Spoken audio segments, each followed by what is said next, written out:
ناظرین، عید سے متعلق دیگر خبریں آپ کو دیتے ہیں۔ پہلے یہ خبر کہ وزیراعظم شہباز شریف نے پیٹرولیم مصنوعات کی قیمتوں میں مزید اضافے کی تجویز مسترد کر دی ہے۔ قوم سے خطاب کرتے ہوئے وزیراعظم کا کہنا تھا کہ انہوں نے پیٹرول کی قیمت میں 76 روپے فی لیٹر اور ڈیزل کی قیمت میں 177 روپے فی لیٹر اضافے کی تجویز مسترد کر دی ہے۔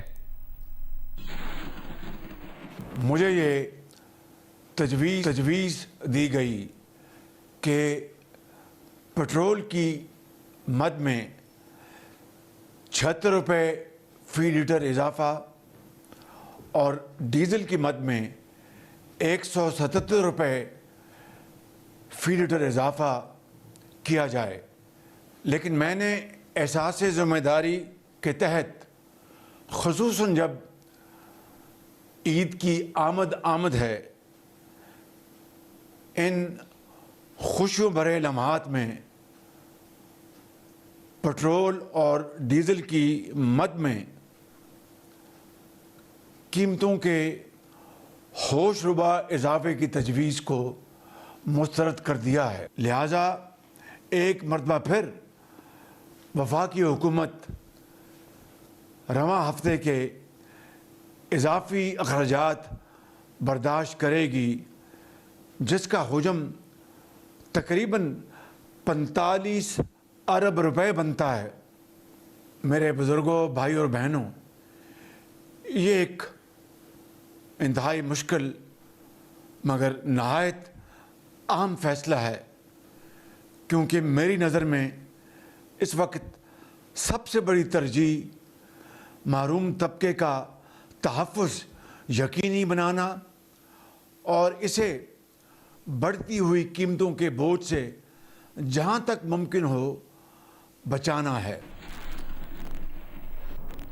وزیر اعظم شہباز شریف نے کہا ہے کہ ہمیں اپنی روزمرہ زندگی میں کفایت شعاری کو اپنانا ہوگا۔ حکومت کے ساتھ اشرافیہ کی بھی ذمہ داری ہے کہ وہ اپنی ذمہ داری ادا کریں۔ کفایت شعاری اور سادگی مہم کا آغاز حکومتی سطح پر نافذ العمل ہے۔ انہوں نے کہا کہ کفایت شعاری کے اقدامات کا جائزہ لیا جا رہا ہے۔ میرے بزرگوں، بھائی اور بہنوں، یہ حقیقت بھی ہمارے سامنے رہنی چاہیے کہ ان اقدامات سے جہاں ضرورت مند طبقات کو سہارا ملا ہے، وہیں معاشرے کے خوشحال اور صاحب حیثیت طبقات نے بھی یکساں طور پر اس سہولت سے فائدہ اٹھایا ہے۔ اس غیر منصفانہ عمل کو روکنے کے لیے میں نے متعلقہ وزارتوں کو فوری ہدایات جاری کر دی ہیں کہ ایک ایسا جامع اور شفاف میکنزم تشکیل دیا جائے جو اس بات کو یقینی بنائے کہ حکومتی ریلیف صرف ان افراد تک محدود ہو جو واقعی اس کے حقدار ہیں۔ میرے بزرگوں، بھائی اور بہنوں، جیسا کہ میں نے آپ سے وعدہ کیا تھا کہ کفایت شعاری اور سادگی مہم کا آغاز ہم اپنی حکومت سے کریں گے اور اسے سرکاری سطح پر پوری سنجیدگی کے ساتھ نافذ کریں گے۔ الحمدللہ آج یہ پالیسی نافذ العمل ہے۔ ہم نے اخراجات میں نمایاں کمی لاتے ہوئے قومی وسائل کے ذمہ دارانہ استعمال کو یقینی بنایا ہے۔ میں خود روزانہ کی بنیاد پر ان اقدامات کا جائزہ لے رہا ہوں۔ اور ناظرین، آج پاکستان میں عید منائی جا رہی ہے۔ پاکستان اور دنیا بھر میں موجود مسلمانوں اور پاکستانیوں کو جیو نیوز کی جانب سے عید مبارک۔ کراچی میں عید کے موقع پر صرف خواتین ہی نہیں بلکہ مرد حضرات بھی بڑی تعداد میں سلونز کا رخ کرتے دکھائی دے رہے ہیں تاکہ خود کو بہترین انداز میں سنوار کر اس خوشی کے تہوار کو بھرپور طریقے سے منا سکیں۔ مزید جانتے ہیں نمائندہ جیو نیوز کراچی دانیال سید ہمارے ساتھ موجود ہیں۔ جی دانیال۔ آج بالکل چاند رات ہے اور عید میں چند گھنٹے باقی رہ گئے ہیں اور اب مرد حضرات بھی جو ہیں وہ سیلون کا رخ کرتے ہیں۔ میرے کیمرہ مین شیخ ضمیر اگر مناظر دکھائیں کہ اس وقت بھی جس سیلون میں ہم موجود ہیں یہاں پر ایک بہت بڑی تعداد میں جو لوگ ہیں وہ کوئی خط بنوا رہا ہے, کوئی بال کٹوا رہا ہے, کوئی فیشیل کروا رہا ہے یا دیگر جو سروسز ہوتی ہیں ان کو اویل کر رہا ہے. کچھ لوگ یہاں پر موجود ہیں. بالوں کی کٹنگ کروانا ہے, ٹریمنگ کروانا ہے, عید کا موقع ہے. مردوں میں یہ رجحان بڑھ گیا ہے کہ عید کا موقع ہو یا کوئی اور بھی تہوار ہو تو وہ سیلون کا رخ کرتے ہیں, اور فیشیل کے ساتھ دیگر کیا کیا سروسز اب مردوں کو بھی مہیا کی جاتی ہیں. تمام چیزیں وہاں پر ہیں, اویلیبل ہیں. اسٹیمر, فیشیل, اپنا ایکسرسائز کچھ بھی ہو, کٹنگ کیسی بھی کٹنگ ہو, سب چیزیں. کتنی دیر آپ کو ہو گئی ہے انتظار کرتے کرتے, اور مزید کتنا وقت لگ سکتا ہے؟ ہم افطار کے بعد سے آئے ہیں اور انتظار کر رہے ہیں. تقریباً 2.5 سے 3 گھنٹے ہو چکے ہیں. ابھی بھی لگ رہا ہے کہ کم سے کم 1-2 گھنٹے اور لگیں گے, انتظار کرنا پڑے گا.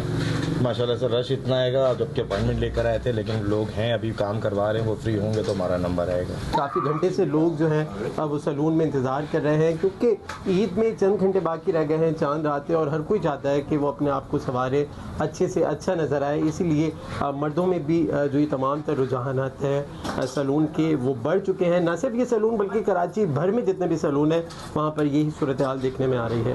جی, جیو کے معروف میزبان تابش ہاشمی کو عید پر سب سے زیادہ عیدی کس نے دی اور انہوں نے سب سے زیادہ عیدی کسے دی؟ تابش ہاشمی میٹھی عید کس طرح گزارتے ہیں, اس بارے میں انہوں نے نمائندہ جیو نیوز ولید احمد سے بات کی ہے. پروگرام ہنسنا منع ہے میں تابش ہاشمی سب کو مشکل میں ڈالتے ہیں. تابش ہاشمی عید کے موقع پر ہمارے ساتھ موجود ہیں. ان سے ہم کچھ مشکل سوال کرتے ہیں اور دیکھتے ہیں کہ وہ مشکل میں آتے ہیں یا نہیں. عید پر سب سے زیادہ عیدی آپ کو کتنی ملی آج تک؟ مجھے سب سے زیادہ عیدی کسی ایک بندے نے 5,000 دے دیے تھے. آج تک وہ بندہ ڈھونڈ رہا ہوں دوبارہ. وہ غلطی سے 20 روپے, اس زمانے 20 روپے کا نوٹ بھی آتا تھا, 5,000 جیسا لگتا تھا, اس چکر میں دے گئے تھے. آپ نے سب سے زیادہ عیدی کس کو دی؟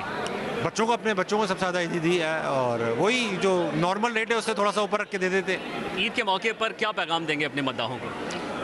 وہی جو میں نارملی دیتا ہوں, خوش رہیں, خوش رکھیں لوگوں کو, اپنے آس پاس کے لوگوں کے لیے خیر کا باعث بنے. عید کا پہلا, دوسرا, تیسرا دن کیسے گزارتے ہیں؟ پہلا دن نماز پڑھ کے تھوڑی دیر سو جاتے ہیں. اب تو آج تو مووی آ رہی ہے تو تھوڑا سا کل ڈفرینٹ ڈے ہوگا. پھر دوسرے دن رشتہ داروں سے ملنا جلنا, تیسرے دن بھی وہی ہنگامہ آ رہا ہے. بہت انجوائے کرتے ہیں عید کو, سیلیبریٹ کرتے ہیں. عید کے موقع پر تابش ہاشمی کا بھی یہی پیغام ہے کہ محبتیں بانٹیں, نفرتیں ختم کریں. آگے بڑھتے ہیں. صدر آصف علی زرداری عید کی نماز نواب شاہ میں ادا کریں گے. بلاول بھٹو زرداری لاڑکانہ, گورنر سے نہال ہاشمی پولو گراؤنڈ کراچی, جبکہ وزیر اعلیٰ مراد علی شاہ 7 میں نماز عید ادا کریں گے. ذرائع کے مطابق عید الفطر کے موقع پر صدر پاکستان آصف علی زرداری نماز عید نواب شاہ میں پڑھیں گے. گورنر سے نہال ہاشمی نماز عید باغ جناح پولو گراؤنڈ میں ادا کریں گے. چیئرمین پیپلز پارٹی بلاول بھٹو زرداری نوڈیرو لاڑکانہ میں عید منائیں گے. وزیر اعلیٰ سے مراد علی شاہ بھی عید 7 شریف میں منائیں گے. سینئر وزیر اطلاعات شرجیل میمن عید الفطر ٹنڈو جام میں منائیں گے. وزیر بلدیات سندھ ناصر حسین شاہ عید روڑی سکھر اور اسپیکر سندھ اسمبلی سید اویس شاہ سکھر میں عید منائیں گے. متحدہ قومی موومنٹ پاکستان کے چیئرمین ڈاکٹر خالد مقبول صدیقی عید الفطر کی نماز مدنی مسجد عزیز آباد میں ادا کریں گے. MQM رہنما اور وفاقی وزیر مصطفیٰ کمال نماز عید ڈیفنس فیز 5 میں ادا کریں گے, جبکہ امیر جماعت اسلامی پاکستان حافظ نعیم بھی عید الفطر کراچی میں منائیں گے. یروشلم کے پرانے شہر پر ایرانی میزائلوں کے حملے میں نقصان ہوا ہے. ٹائمز آف اسرائیل نے رپورٹ کیا ہے کہ میزائلوں کے پہلے جھنڈ کو روک لیا گیا ہے, لیکن اتنے میں ہی دوسرا جھنڈ آ گیا, جس سے مقامی پارکنگ لاٹ میں تباہی ہوئی. جانی نقصان کی کوئی اطلاع نہیں ملی.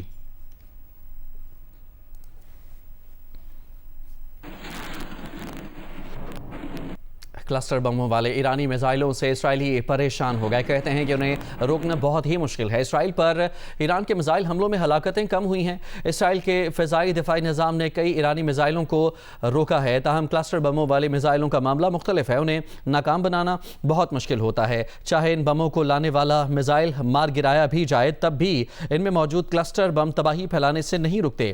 غیر ملکی جرائد کے مطابق جیسے جیسے جنگ آگے بڑھ رہی ہے, ایران نے کلسٹر بموں والے میزائلوں کا استعمال بڑھا دیا ہے. اسرائیلی فوج کے ترجمان کا کہنا ہے کہ آپ اس راکٹ کے داخلے کا راستہ دیکھ سکتے ہیں, جو ایران سے ایک بڑے میزائل کی صورت میں آیا اور درجنوں ٹکڑوں میں بٹ گیا. وسطی اسرائیل میں ایسے درجنوں مقامات ہیں جو ان میزائلوں کا نشانہ بنے ہیں. اسرائیل نے کلسٹر بم لے جانے والے میزائلوں کو روکا, لیکن ہر میزائل میں 20 سے 80 گولے تھے, جنہیں روکنا بہت مشکل تھا. اسرائیل میں ایرانی میزائلوں سے اب تک 14 افراد مارے جا چکے ہیں.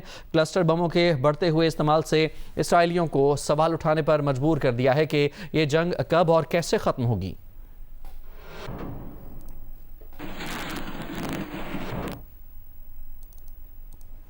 یورپی ملک جمہوریہ چیک میں قائم اسرائیلی اسلحہ ساز فیکٹری میں آگ لگنے کی تحقیقات شروع کر دی گئی ہیں۔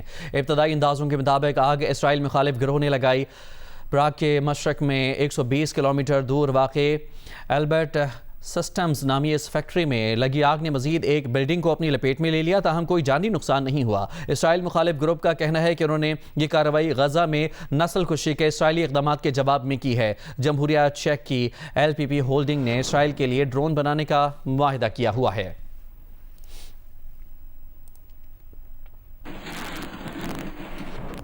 نیٹو نے اپنے عملے کو عراق سے نکلنے کا حکم دے دیا ہے۔ عراقی حکام نے بتایا ہے کہ یہ فیصلہ خطے کی مجموعی سیکیورٹی صورتحال کے پیش نظر کیا گیا ہے۔ صورتحال میں بہتری ہوتے ہی عملہ واپس آ جائے گا۔ اسی دوران پولینڈ نے بھی اپنے فوجی عراق سے نکال لیے ہیں۔ پولینڈ نے کہا ہے کہ مشرق وسطیٰ کے ریجن کی سیکیورٹی صورتحال اور حملوں کے سنگین خطرے کے پیش نظر یہ فیصلہ کیا گیا ہے۔ پولش وزیر اعظم ڈونالڈ ٹسک کہہ چکے ہیں کہ پولینڈ ایران کے خلاف امریکہ اسرائیل جنگ میں شرکت کے لیے اپنے فوجی نہیں بھیجے گا، کیونکہ یہ تنازع براہ راست پولینڈ کی سلامتی کو چیلنج نہیں کرتا۔